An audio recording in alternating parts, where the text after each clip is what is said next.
यह कहानी है एक ऐसी राजकुमारी की जिसने अपने ही भाई का सिर काटकर पति को भेंट कर दिया था। जब दिल्ली सम्राट पृथ्वीराज चौहान की पुत्री बेला का विवाह परिमाल के पुत्र ब्रह्मानंद से भारी युद्ध के पश्चात हुआ था, परंतु बेला की मां अगमा ने डोला गौने में विदा करने को कहा था। तब एक दिन बेला ने दिल्ली से उदल के नाम संदेश भेजा और लिखा कि अब गौना करा कर ले जाओ। जैसे ही उदल को पत्र मिला तो उदल तैयार हो गया, परंतु माहिल ने ब्रह्मा को उकसा दिया और ब्रह्मा अकेले जाने को तैयार हो गया और फौज लेकर दिल्ली पहुंच गया। दिल्ली की सेना से भारी युद्ध हुआ। जब दिल्ली की सेना भागने लगी तो पृथ्वीराज के पुत्र राजकुमार ताहर आगे आया। ब्रह्मा ने वार बचा लिया। ब्रह्मा के वार से ताहर का घोड़ा मोर्चे से भाग गया। गोपी राजा और टोडरमल को ब्रह्मानंद ने मार गिराया। अब चौंडा और ताहर ने धोखा किया। चौंडा पंडित ने महिला का वेश बनाया और घूंघट करके पालकी में बैठा। ब्रह्मा को बेला का डोला बताकर भेज दिया। ब्रह्मानंद ने क्यों ही बेला जानकर घूंघट उठाया, तभी चौंडा ने जहर भरी छुरी छाती में मार दी। तभी तार का तीर आर पार हो गया और ब्रह्मानंद जमीन पर जा गिरा। ब्रह्मानंद को साथ ही सैनिक तंबू में ले गए। उसने भी जान लिया कि अब मैं बचूंगा नहीं, अतः महोबे को मृत्यु की सूचना भेज दी। दिल्ली में तो शोर मच ही गया। बेला और रानी अगमा रोने लगी। युद्ध रुक गया और गौना नहीं हुआ। बेला ने उदल को फिर से पत्र लिखा। तुमने मेरे स्वामी को अकेले भेज दिया और दिल्ली के जल्लादों ने उन्हें मार दिया। पत्र पढ़कर आल्हा उदल बहुत दुखी हुए। अब वे परिमाल राजा से अनुमति लेकर गौना करवाने दिल्ली जाने को तैयार हो गए। अपने साथ लाखन, घेवा, जगनिक, इंदल, धनुआ तेली, लला तमोली, मनन्ना गुर्जर आदि वीरों को लेकर दिल्ली जा पहुंचे। बाहर बगिया में ही ठहर गए। चौंडा राय ने पूछा, किसका लश्कर है, कहाँ जा रहे हैं? उदल और ढेवा ने अपना वेश बदल रखा था। चौंडा के पूछने पर उन्होंने बताया कि हम झांझर के राजा हीर सिंह और वीर सिंह के लश्कर में थे, नौकरी करने दिल्ली में आए हैं। चौंडा ने कहा, चलो मैं तुम्हें राजा से मिलाता हूँ। चौंडा राय उदल ढेवा दोनों को राजा के पास ले गए। वह भी बदले रूप में पहचान नहीं सके। दोनों को महल की सुरक्षा का जिम्मा देने को तैयार हो गए। दोनों बेला के महल के दूध द्वार पर बैठकर पासे खेलने लगे। उदल जब भी दांव लगाता बेला का नाम लेकर लगा था। बेला ने बांधी को भेजकर उनसे परिचय पूछवाया। उन्होंने सही परिचय नहीं दिया, पर बेला ने उदल के नाम संदेश भिजवाने की बात कही तो उदल ने अपना लाखन तथा ढेवा का परिचय दे दिया।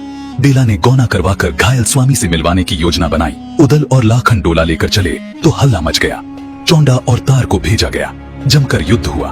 बेला का डोला कभी दिल्ली के हाथ आया तो कभी महोबे वालों ने अपने कब्जे में लिया। अंत में लाखन और उदल ब्रह्मानंद के तंबू में ले जाने में सफल हो गए। बेला ने प्रेम भरा स्पर्श किया और पंखा जला तो ब्रह्मानंद ने आंखें खोली। उसने पूछा, यह स्त्री कौन है? उदल के पहले ही बेला ने स्वयं अपना परिचय दिया तो ब्रह्मानंद ने मुंह फेर लिया। बेला ने कहा कि मुझे सेवा करने का अवसर दे दो। ब्रह्मा ने शर्त लगाई, ताहर का सिर काट कर लाओ, तभी मुझे शांति मिलेगी। बेला ने कहा, एक बार महोबे जाकर अपनी सासू जी के दर्शन कराऊं, फिर आपकी शर्त पूरी करूंगी।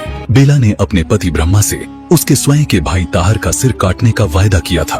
उदल ने उसे ब्रह्मानंद की बैंगनी पगड़ी पहनाई, उसी का हर नागर घोड़ा दिया और 5 हथियार लेकर महोबे की सेना का नेतृत्व करते हुए दिल्ली पर आक्रमण करने पहुंची। कोई नहीं जान पाया कि यह बेला है। उदल को उसने ब्रह्मानंद के पास उसकी सुरक्षा के लिए छोड़ दिया। पृथ्वीराज को पत्र लिखा कि गौने के साथ जो देने योग्य सामान है वह भेज दो। तब ताहर ने चुपचाप लौटने को कहा, परंतु बेला डटी रही। बेला की सेना और दिल्ली की सेना के बीच जमकर युद्ध हुआ। बेला ने दिल्ली की सेना के छक्के छुड़ा दिए। दिल्ली के सिपाही युद्ध से भागते दिखाई पड़े।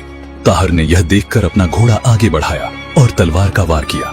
बेला ने अपनी ढाल अड़ाई तो उसकी आस्तीन के ऊपर चढ़ जाने से चूड़ियां दिखाई पड़ गईं। चौंडा ने ताहर को आवाज देकर कहा, यह स्वयं बेला है, इस पर हाथ मत उठाना। ताहर का ध्यान बंट गया। तभी बेला ने तलवार से ताहर का शीश काट लिया और तुरंत ब्रह्मानंद के डेरे की ओर चली गई। चौंडा राय ने जाकर दिल्ली दरबार में बेला के युद्ध और ताहर के मारे जाने का समाचार सुनाया। महलों में समाचार पहुंचा तो अगमा रानी ने भारी विलाप शुरू कर दिया। रानी ही नहीं, दिल्ली की जनता भी रोने लगी। सब कह रहे थे कि इसी दिन को बेला पैदा हुई थी जो इसने अपने ही भाई का गला काट दिया। बेला ब्रह्मानंद के तंबू में आकर कहने लगी कि अब तो आंख खोल दो स्वामी। कई बार पुकारने पर ब्रह्मानंद ने आंखें खोली। कौन है?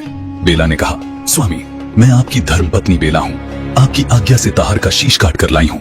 ब्रह्मानंद ने शीश को देखकर कहा, बेला अब मेरा बदला पूरा हो गया, मैं संतुष्ट हूँ, मेरी आत्मा भटकेगी नहीं।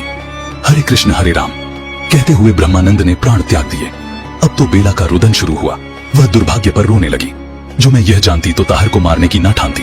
मैंने पीहर और ससुराल दोनों को खो दिया। हाय मैं कहीं की ना रही। उदल ने कहा, आप महोबे जाकर राज करो, वहाँ किसी प्रकार की कोई कमी नहीं है। इस पर बेला ने कहा, नहीं अब मैं ना राज करूंगी ना जीवित रहूंगी, मैं पति के साथ सती हो जाऊंगी।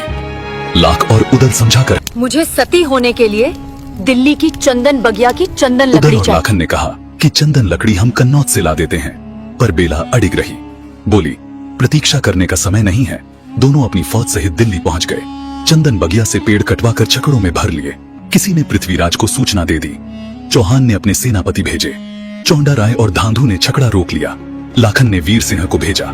उधर से बीकानेर का विजय सिंह पहुंचा। हौरर सिंह, वीर सिंह और विजय सिंह सब मारे गए। हीरामण भी मारा गया। भारी मारकाट के बाद उदल चंदन का छकड़ा लेकर बेला के पास पहुंचे तो वह बोली, ये चंदन गीला है, आग पकड़ ही नहीं सकेगा। मुझे सूखा चंदन चाहिए। उदल ने फिर आग्रह किया कि सती होने का विचार त्याग कर महोबा चलो। लाखन ने कहा, मैं कन्नौज जाकर चंदन लाता हूँ। परंतु बेला ने कहा कि दिल्ली दरबार में चंदन के 12 खंभे लगे हुए हैं। जाओ जाकर दिल्ली से चंदन खंभे लेकर आओ। उदल और लाखन दोनों को लगा कि अब मृत्यु सिर पर मंडरा रही है। आगे का भाग देखने के लिए चैनल को सब्सक्राइब करें।